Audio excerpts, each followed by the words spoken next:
Hello, all you hardcores out there. How are you doing? Russ here from Porky's Corner, the biggest gob in sport. I say the things on here that nobody dares say. Right. I don't really know where to start here, but here we go. A world champion boxing trainer and manager has been found guilty of conspiracy to supply cocaine. The BBC can reveal. Andrew Bullcroft, better known in the boxing world as Steffi Bull, has been remanded in custody since 28th of Feb when he was convicted by a jury at Sheffield Crown Court. The 48-year-old from Doncaster will be sentenced along with his co-defendant Ben Williams at the same court on 26th of August. That's 6 months after they've been found guilty. Why is that? Eh?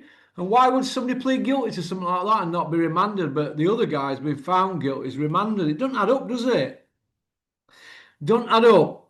Now, I can understand Ben Williams being adjourned for reports, but Steffi's been found guilty, so he should be sentenced straight away, shouldn't you?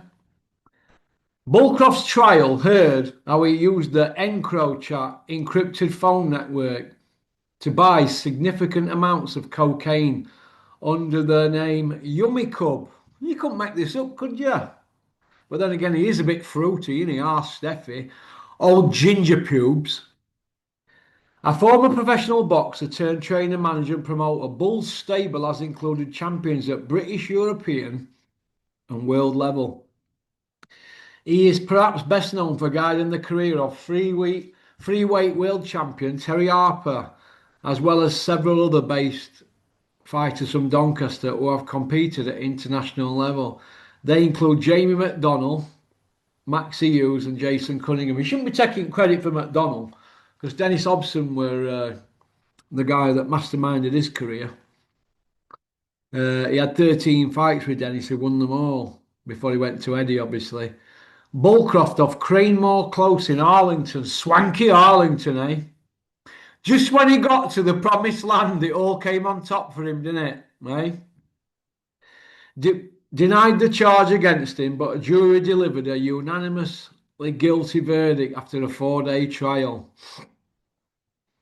He was due to be sentenced last month, but the case was pushed back to August due to the availability of his legal team. Now, this is where there's a problem. I don't believe that.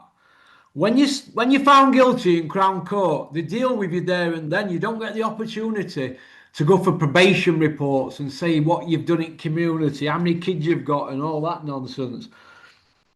I'm not buying that. In court documents seen by the BBC, prosecutor Sam Ponnier told jurors police found messages between the defendant and Christopher and Jonathan McAllister, who were jailed in 2022 for importing Class A drugs after authorities infiltrated EncroChat servers in 2019. The messages were exchanged between March and May of 2020 and revealed Bullcroft to be part of a conspiracy to supply cocaine. There are conversations where Yummy Cub speaks to the McAllisters or an associate of them and is inquiring about buying kilos of cocaine at around 38 a go. That's a bit dear, isn't it? 38 a pop. Must have been pure. Naturally, the police wanted to work out who Yummy Cub was because clearly they were involved in buying significant amounts of drugs directly from importers. Bullcroft, who once shared the ring with Amir Khan, it was only for seconds though, wasn't it? Who was also referred to as the boxer by the McAllisters, the court heard. He asked one of them to meet him at the gym, which shared the same postcode as his former boxing gym in Denby, Maine, as well as my house, a location which matched his then home address. My God! Having them come to your house, you lazy sod!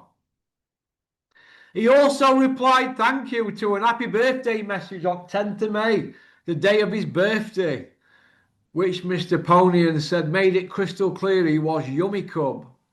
The court heard Bullcroft denied he was Yummicum and told police he did not own an encrypted device. He said boxers he trained would sometimes stay at his house and it must have been one of them who was Yummicub, but did not name anyone he suspected it might have been. A bit like when he used to give everybody a key to the gym. So if it come on top, well, it could be anybody's. They've all got a key to the gym. Well, how thick is he? There is no suggestion of wrongdoing from any fighters associated with Bullcroft. Well, I'm not surprised. They're all thick at his gym. Williams, 43 of Church Street in Mexborough, pleaded guilty in February to conspiracy to supply cocaine, possessing cocaine with intent to supply, possessing cannabis with intent to supply, and possessing criminal property. He has been released on bail ahead of sentencing, so they've let Ben Williams go for 6 months to do what he wants. The court heard how he and Bullcroft had been good friends for years and had agreed to get involved together in the sale of cocaine. I bet that went down well, didn't it, when Ben Williams pleaded guilty when his arse fell out? I mean, basically, he hung Steffi there when he went guilty, didn't he?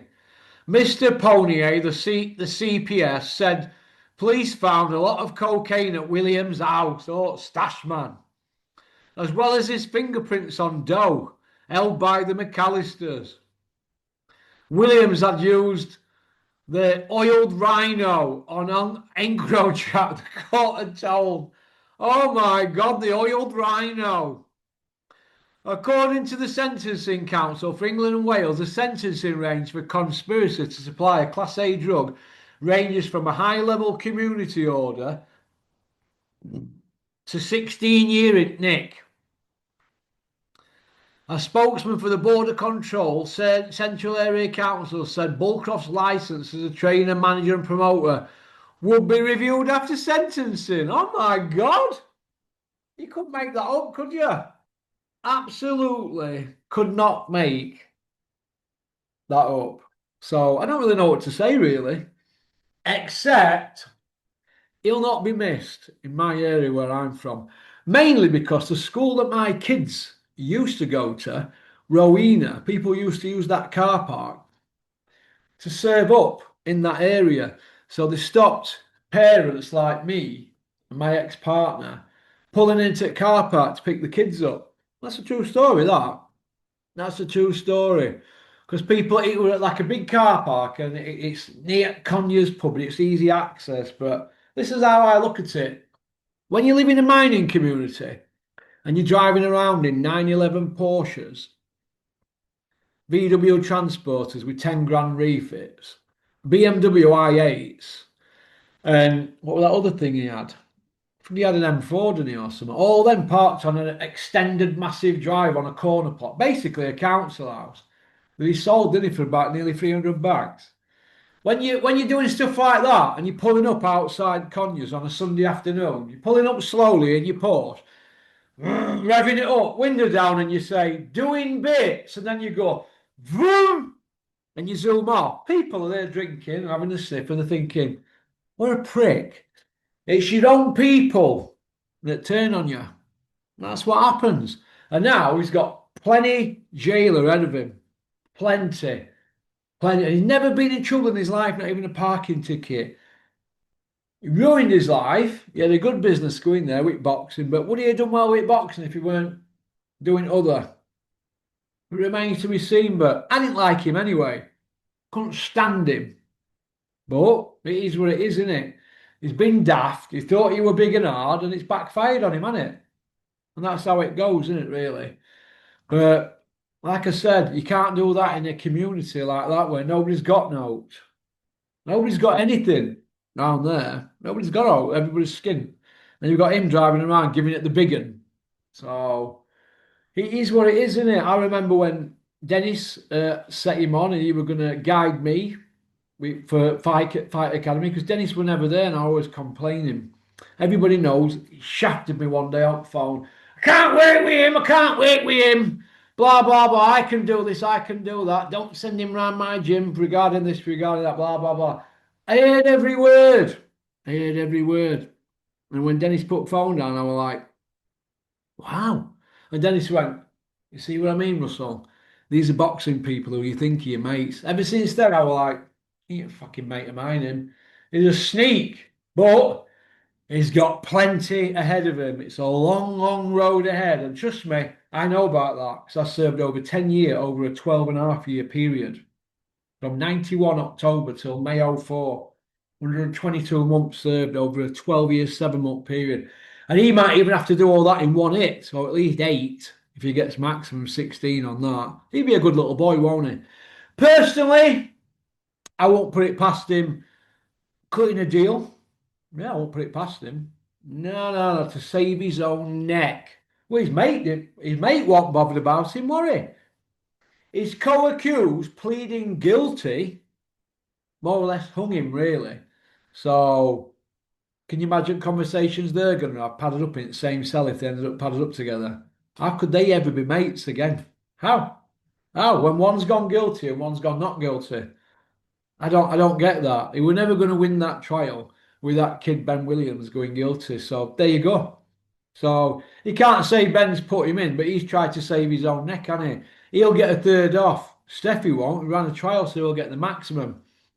I know somebody from where I'm from doing a 12 for that Encro, and he went guilty.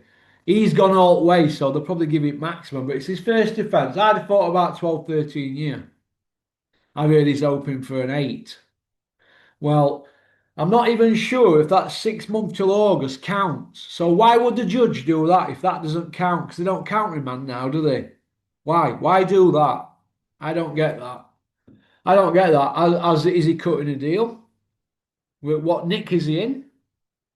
It's one of them, innit? But it is what it is, isn't it? It's not my problem. It's his problem. But all I can say is this: his missus, she'll be getting plenty while he's in there. Oh yes.